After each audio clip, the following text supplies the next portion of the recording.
Hello, dear viewers, and welcome to a new edition of Business Insider. Tonight we'll be talking about cyber attacks, how to protect against cyber attacks, how state economies can be targeted in cyber wars, cyber economic wars, and how best the protection can and should be against those cyber attacks. And we'll be doing this in the company of our dear guest, Dr. Khaled Yousseif, the Vice Dean of the Faculty of Navigation Sciences and Space Technology at Beni Suef University. Always a pleasure to have you with us, My Dr. pleasure, Yousseif. usually.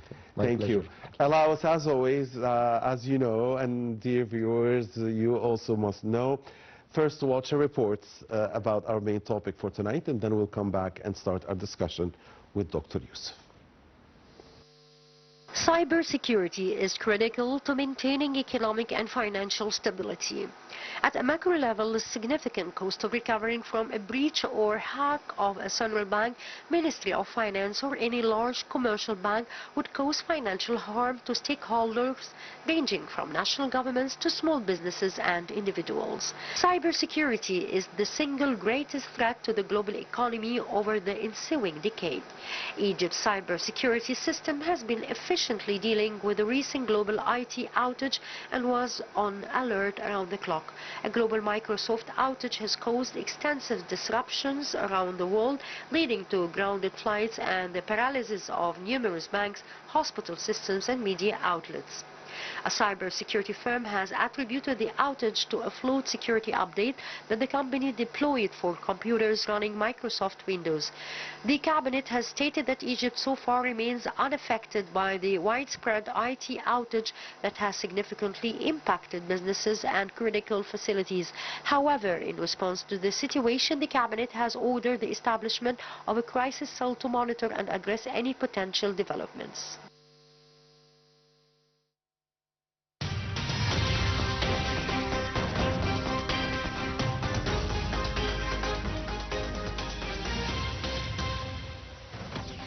Welcome back. Thank you, Abir Hussein and Rasha Abdul Hamid, for this report. We're back here in the studio with Vice Dean of the Faculty of Navigation Sciences, Space Technology, Beni Suef University, Dr. Khaled Yousseif.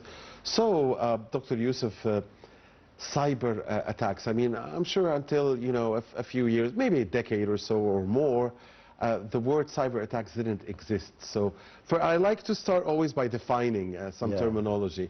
So, could you define for us, first of all, the word cyber attack?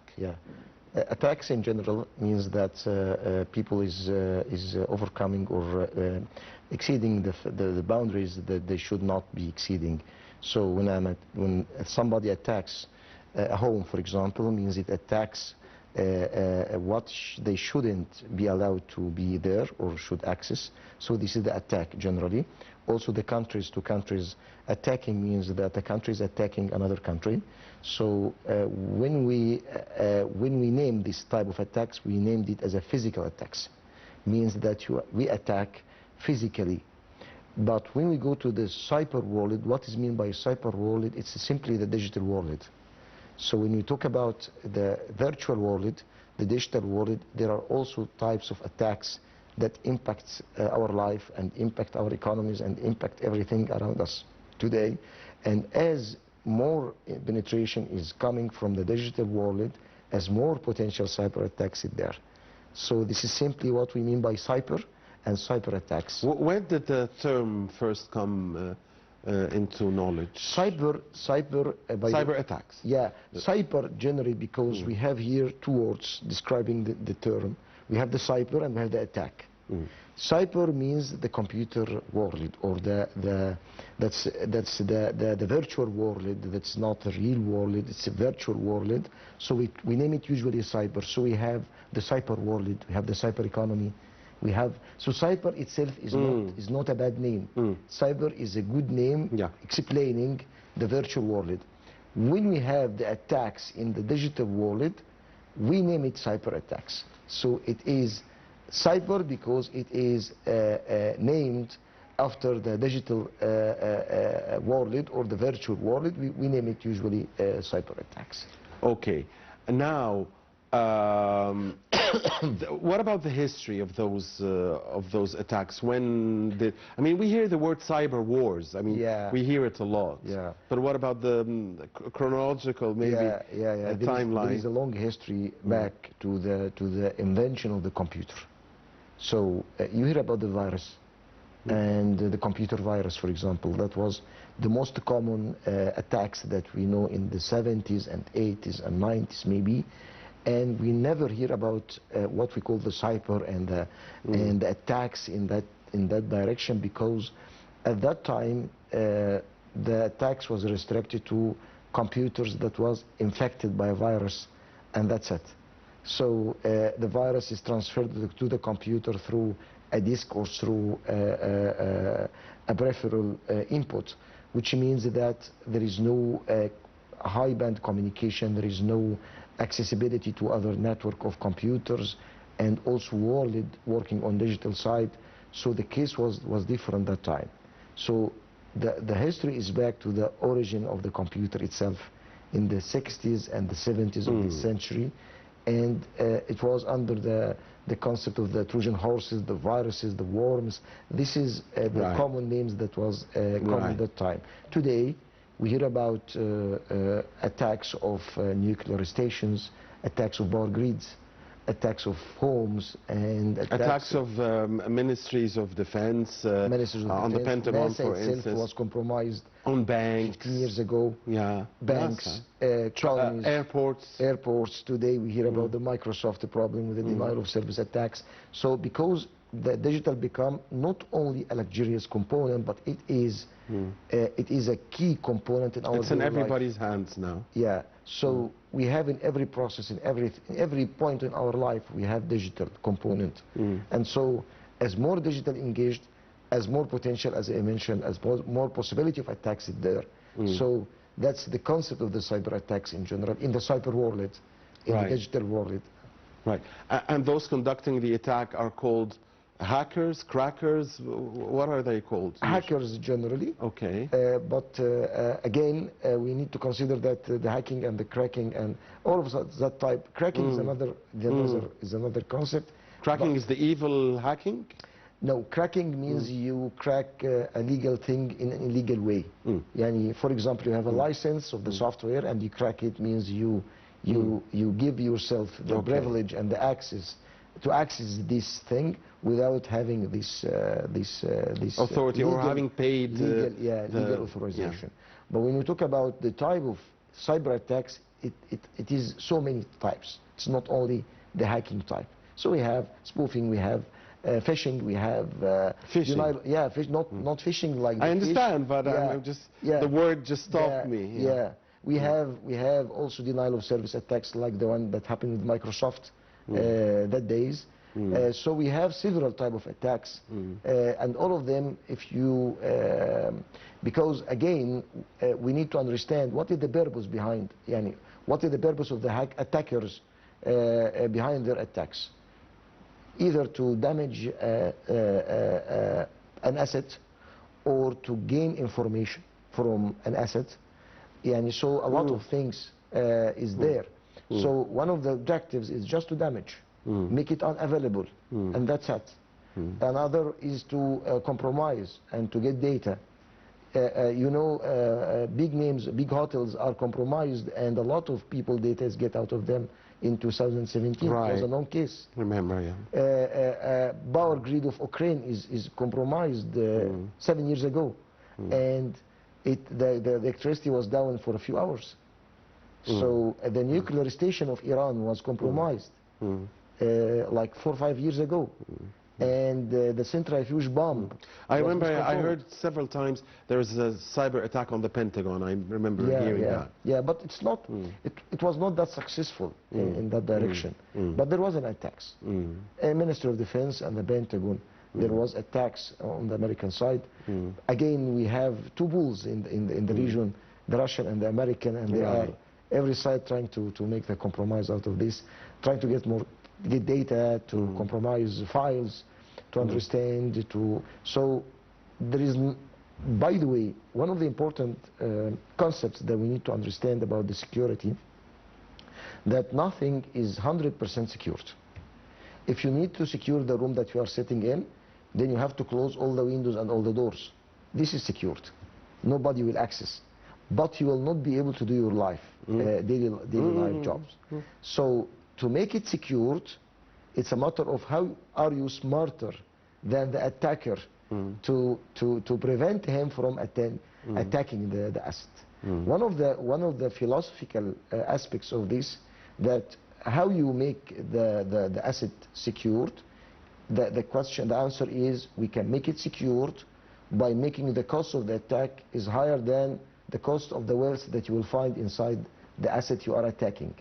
So as long as you make the cost higher, then it is secured. For example, this not necessarily. Allow me to argue. Yeah, philosophical, exactly. One of the philosophical aspects, yeah. Because there are other objectives behind. So I'm ready to pay more to compromise your data. Yeah. But the cost is not only a monetized cost. It's not only a financial cost. I understand. So yeah. So economies, attacks on economies. When we hear there is a cyber war or cyber economic war, what does it mean? And is it necessarily between countries, or can it be between companies? Or you tell me. It's applicable in all cases. Economy in general is the capability to generate and to produce. And as you are economic means that you are more efficient in producing the value. So the economy is related to the value production. As long as I'm trying to impact the value production or generation or composition of the value on the country side or in the company side, then I'm affecting the economy of this entity. So, for example, if we understand that the factory is very important for us to produce because of a lot of, not only to cover the national demand, but also to allow some foreign trading, to allow some currency exchanges and that stuff. And we know all that the manufacturing is working on producing, and to stop a factory, especially the high demand factories, for 1 hour, that means a lot. That means that the production is impacted and the number of pieces produced is impacted, which means that not only this factory is affected, but the economy of the country is affected. So if we manage, or if the attacker manage to get this factory down, because this factory now become digital, and that's the concept of the cyber or cyberizations. And the asset is becoming digital because it is controlled digitally. So if we manage to access the digital era, the digital environment of this facility, and we manage to get it down for just 1 hour, you can imagine how many opportunities are lost and the challenge to get it back to its running state. If you can manage to access a nuclear plant generating electricity for 1 hour, you can imagine the impact on the electricity grid. So the effect on the economy is there because we can affect and impact negatively the production. If you can manage to access an airport and getting the navigation system down, this means that all the flights in the airport will be corrupted and impacted, which means a down window that affect a lot of trades. Collateral damage. Collateral damage. So we have a lot of scenes and we have a lot of views that we can explain about the impact on the economy. The impact on the economy appears in different areas, but the statement that concludes all of this is that we can impact any entity that produces a value or compose a value. So because nothing is absolute 100% like safe. Yeah. Yeah, and that's the trend behind this, the cyber world, digital world, because everything is even the cities is becoming digital. You have a smart city today. Yeah. So just to access the city and get the light down, or access the city and impact the traffic control system. So the signal, the traffic signals is becoming working randomly, and accidents is going to be taking place, and the jams may be increasing, traffic jams. So you can imagine. So as long as we go deeper in the digital, we have to be very careful in securing the assets. And by the way, this doesn't mean that we should not go digital to secure ourselves. Because we will be back to the example that I mentioned, that to secure the room, close everything in the room, it will be secured. Right. So we have to get the challenge. Right. So who's winning the war today? I mean, the attack or the defense? It's equally, because the attacks motivate the defense, and the defense is becoming smarter than the attack. So a lot of challenges is there, like appearance of some aged technologies like the quantum computing that make the compromise of any system is much more easier than before. And this means that we have to generate algorithms and develop methods of defense that compromise this and that counteract this impact. I think I recently heard that we're going to be hearing a lot about quantum computing in the upcoming period, more than artificial intelligence. I'm not sure if I heard correctly, but I think I heard that from a scientist in this field. The quantum computing is not replacing the but it accelerates the artificial intelligence to be more penetrating our life. So the quantum computing means that the performance of the computing is much more higher than we have today. The performance to do an encryption, the performance to make a processing is going to be much more higher, because there is a disruptive change in the way that the computer is working. So it's a complete dramatic change in the mechanism of operation of the computers. Wouldn't this give the attackers advantage over the defense? Both advantage, the attacker advantage and the defense advantage. The attacker advantage because he can compromise any algorithm related to the encryption, for example, in a shorter time. And give the defense the concept of how to make the algorithm more secured and more vulnerable, more immune against vulnerables. So it is an advantage. It's a huge challenge indeed, and I like the passion that you're talking with about this very interesting subject, really. So when I speak to scientists like yourself about technology and the technological revolution, all of you agree that you ain't seen nothing yet. And it's hard for non-specialized people to imagine this, but do you still insist that we haven't seen nothing yet as far as technological advancement is concerned? We're still at the beginning of the journey. The coming is going to be much more,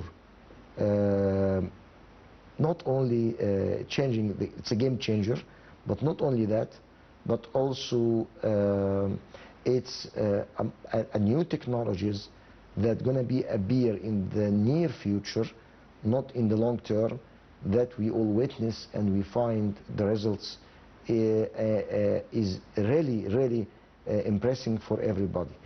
After 2 years from now, if you see back 2 years, which is our status today, you will say that this technology that we are witnessing today is very obsolete and very old technologies. Really? You can imagine that. So no, I can't. I personally can't. But obviously scientists like yourself insist on that. Because everything is going to be integrated, everything is going to be more advanced. For example, you hear about the autonomous car, and there is autonomous car now in the roads, and also autonomous planes, by the way. Right. And when I told you that you will find a plane which is unmanned, for sure you will see a lot of risk behind that. When I see that there is a car that is completely unmanned, means there is no driver, and it has the capability to work in the roads as efficient as the driver, a professional driver. Yeah, exactly. Which type of driver? Yeah, That was going to be my question. Professional driver, you will sure feel that it's not practical. Right, but if the attack, as you mentioned, messes with the traffic signals, yeah, we're going to have a mess. Yeah, you will have this, but taking into consideration that the vehicles is not working based on the beacons or the traffic signals in the roads only. It depends on some artificial intelligence that can imagine that there is a possibility of crash, so it will stop or maybe change the direction. But again, what happens if the attack touches the vehicle itself? So if we attack the vehicles, this means that it is going to be turned into crazy vehicles. So this is the problem. That means the vehicle is not secured. It's not totally encircled, as you said. That's the point. So as deeper as we go into the technology and going autonomous and using artificial intelligence, we have to be very careful in how to secure this type of cyber world that we are trying to put ourselves in.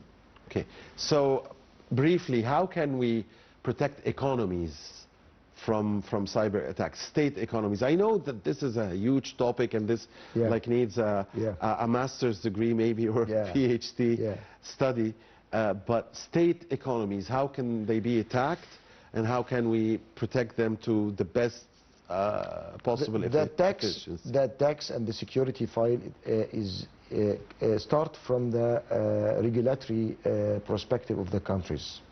So not only to put like the antivirus in the past, to put firewalls or to put technologies that is commonly known as against the attacks, but also there should be good regulations, good legalizations to what should be used and what should not be used. Policies of the companies, policies of the governments, policies of the all of this is very important, especially for developing countries. Can you, and if you have a look at what is happening in Iran, nuclear plant, simply that mistake that was held by an engineer putting a USB in one of the computers on the network, just a USB, and this it USB compromised the whole system. Compromised everything. It stopped the centrifuge of the power of the plant itself. It makes some sort of squashing of the particles, make a dramatic problem. So if we have a policy that nobody is allowed to use their USBs and we enforce this, the policy only, this will protect a lot. Even I have my security defense in a very good and top-notch way, but also we have to put clear regulations, clear policies, the white list, the black list, which is allowed, which is not allowed. Everybody should respect this, from homes to companies to countries. This is the first point. If we need to be secured, or the economy is secured. Number two, to make some sort of deepening of industries, because the technologies, the vendor of the technologies should be, of the critical systems, should be in the country, not out of the country. This is very important, because the compromise from, like you make an aeroplane or a military aeroplane, and you don't have the spare part of the aeroplane because you will be fighting an enemy that is developing this aeroplane. So you have to be deepening some of the, and this is, by the way, one of the strategies adopted by Egypt, how to deepen the development of your key technologies and the mission critical systems so you can secure it. Just that you are, it's what we call the insider attacks and outsider attacks. Right. So just because he knows the concept, he knows this is the core. The iPhone, for example, was facing a clear compromise case years ago, just because it is iPhone and Apple knows that it could do something. Also, we faced some problem with the Chinese. One of the Chinese vendors of the communications, it also impact us a lot, or impact the Middle East and Africa a lot. So, so the technologies should be deepening more, and we should understand more what are we using, especially in the communication equipments and right. If you allow me just to follow up here, but as I understood from you, that also wouldn't be 100% safe because that doesn't prevent insider attacks. No. Did I understand you correctly? Insider attacks is the regulations and policies. And regulations should be governed by technology also. Yeah, but who guarantees that regulations will be respected 100%? The technology and the process controls. The process control and the quality assurance of but the a process. genius, an insider genius can... But the insider is, because if I have a good system and I have a process that supervises the If process... he tries to mess up, he'll be caught. Yeah, he or she because we have a logs, we have a lot of things. Okay. So if it is managed in a correct way, it will be difficult. So it's back to logic again. It's back to 1 + 1 = 2. I mean, it's not virtual anymore. It's all also about the human mind that was created by God. So it's not that technology is taking over our brains. I mean, still our brains do control everything. Yeah, human, still human, and human, this is the most important creature in this universe. So nothing will beat the human mindsets, the wise, because we did not succeed at the moment to develop a wise robot. We develop a smart robot, or maybe intelligent robot, but not a wise robot.